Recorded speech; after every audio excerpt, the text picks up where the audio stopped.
Hi everybody, welcome back to Cottoverdi. My name's Annette and today I'm going to go through with you the new Ranunculus varieties that I've got in store. I'm also going to go through further on in the video and I'll put a timestamp up here. I'll go through how I'm pre-sprouting or growing them this year. I've made previous videos on my channel. You can find them on a playlist called Ranunculus, going through exactly how I pre-sprout my Ranunculus corms. I'm not actually doing that this year, so I'm changing things up. So do take a look at what I'm doing if you're interested. So I found out in my first year of growing that the difficulty with Ranunculus corms is that they are like a massive banquet for all the squirrels and mice, and they will start eating them all if I leave them in the ground or if I grow them outside when it's not frosty. So I no longer start my corms outside, I start them inside where they're protected. If I had a greenhouse or somewhere where I could protect them from the mice and squirrels, then I would use that. So do use a greenhouse if you can, and that way you could start them in the autumn so that they're bigger when they get planted out. However, if you don't, and you're like me, we can start them in February and then plant them out after the last frost. Now they are quite cold hardy, not very cold hardy, but they are quite cold hardy. And the reason I say this is because if they do get hit by frost, then the leaves will get damaged, but they will rebound. Obviously, if the flowers get hit by frost or any buds, then those aren't going to rebound and you'll lose those blooms. So if you've got a polytunnel or somewhere to grow them in a protected environment, then that's excellent. So what I found this year in redoing one of my flower beds is that I left some Ranunculus corms in the bed by mistake. I must have just missed them. And actually they've started leafing out already and the corms are absolutely fine and the squirrels haven't found them yet. I don't hold out much hope for them. I've left them in there because maybe they will survive and the squirrels won't find them. It's quite close to the house and the squirrels don't normally come this close, but you know, we'll see whether they survive or not and I'll keep you updated. So having said all of that, I'm going to go through the varieties that I'm trying new this year and then I'll show you what I'm doing with all the ones that I dug up last year and how I'm treating those and also how I'm going to plant these ones. So of the 5 new varieties that I've got this year, 4 of them have been specifically bred to be slightly more heat tolerant. So I'm assuming that means that they are going to flower further into the warmer weather than we would normally expect from an ordinary Ranunculus. So the first one I'm going to talk about is called Charmallow. Charmallow is this perfect combination of colours that almost mimic the Cafe au lait dahlia colouring. So it ranges from really pale pink through to a creamy white or an almondy white, just all those gorgeous combinations of colours. And you're going to get really big blooms on really strong, tall stems. The next one I've got is called Marshmallow, and this I guess is the marshmallow that is the pink variety because marshmallow comes in the most gorgeous combinations of pinky colours, and I do have some marshmallow already, and because I love it so much, that's why I've got more marshmallow. It's just the perfect pink colour for the spring season. The next one I've got is called Cappuccino. I've no idea why they called it Cappuccino. Maybe they really like cappuccino like I do, but it's nothing like cappuccino colouring. Actually, this Ranunculus starts off with sort of pinky mauve buds,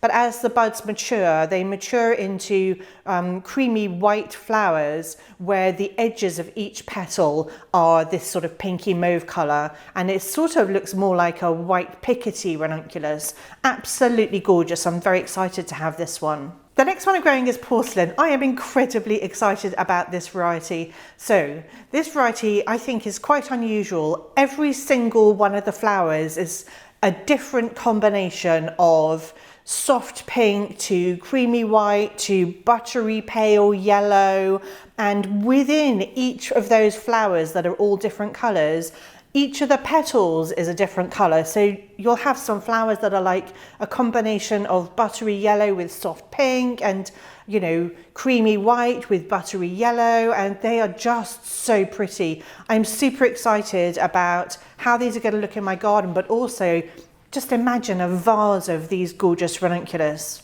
All of those 4 varieties that I've just gone through, Charmallow, Marshmallow, cappuccino and porcelain, they were all bred specifically to be more heat tolerant. Now, I don't have that information about my next variety, so I'm not saying that the next variety has been bred that way, but actually this variety is so beautiful. I am growing a butterfly variety. These are super expensive corms, and so I don't have very many. I think I've got 6 of them, and they look very different to the normal corms. The normal corms are kind of squat octopus, but these corms are much longer. They're much longer. I'd say 2 or 3 times the length. So the octopus have got really long tentacles. So butterfly ranunculus have less petals by the looks of things. I haven't grown them before. And they open up into these gorgeous sort of large cup-shaped flowers. And the flowers are on really long stems, up to 70 centimetres. And they kind of waft around like butterflies above the green foliage below. The other really interesting thing about the butterfly varieties is that you'll get 5 to 7 flowers on each stem apparently, which is a lot more than you'd ordinarily get on a ranunculus stem. The Ariadne variety that I've chosen has been described a little bit like mother of pearl. So it's very soft pink through to sort of ivory whites. I'm sure you can see from the pictures what it's going to look like, but I just think it's the most beautiful coloration on a ranunculus, and I cannot wait to be able to show you some of these flowers. So now that I've gone through all those new varieties, I will say that my old varieties are all mixed up. So the ones that I've dug up, I never keep them separate. I like to have a really good sort of combination of colours in the flower bed, but they range from all of the creams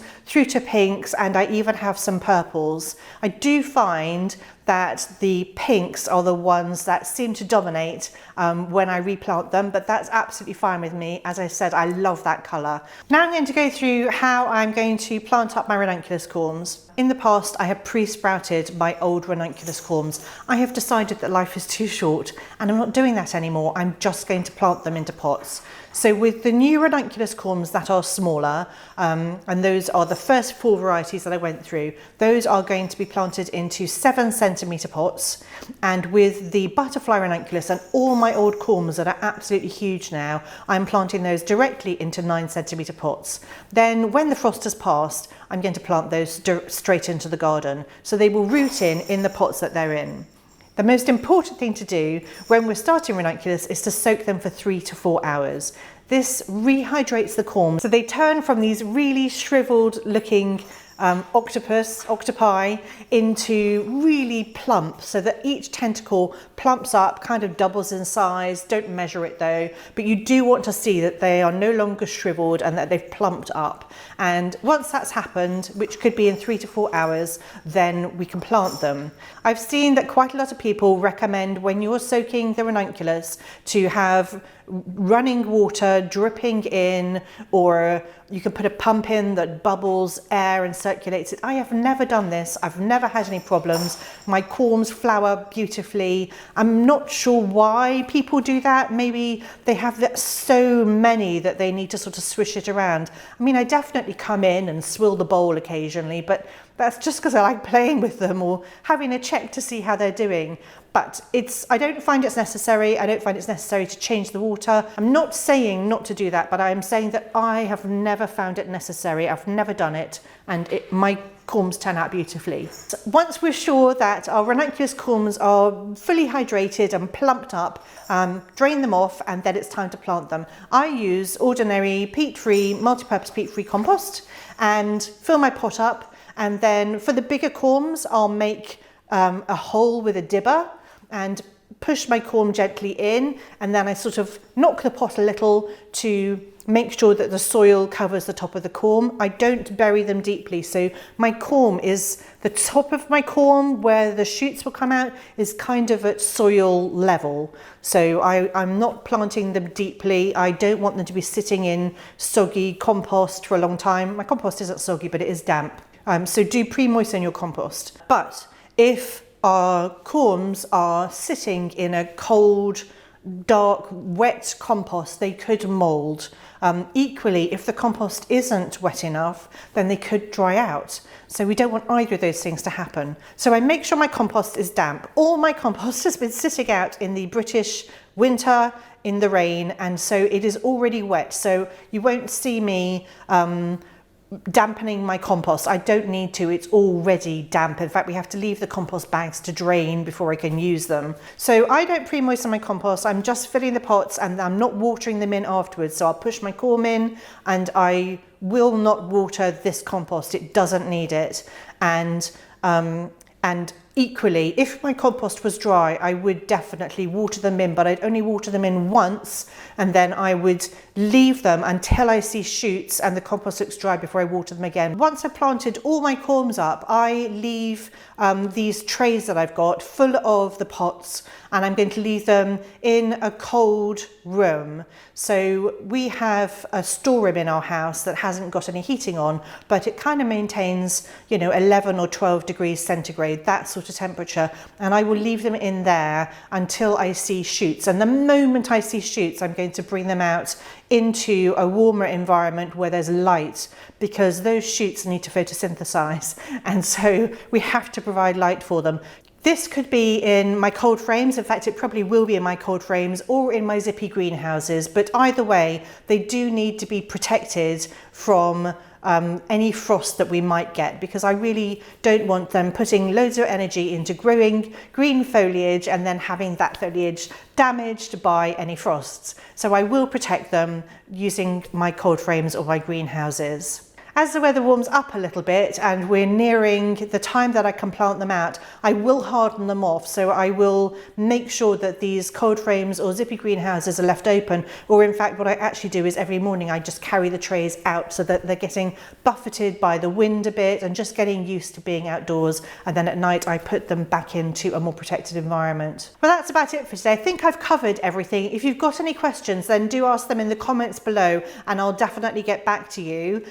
If you've enjoyed this video, give it a like, it really does help me. And if you want to see how fantastic these ranunculus look in the garden in the future, I'll definitely be filming that. So do subscribe to my channel so that you don't miss any future videos.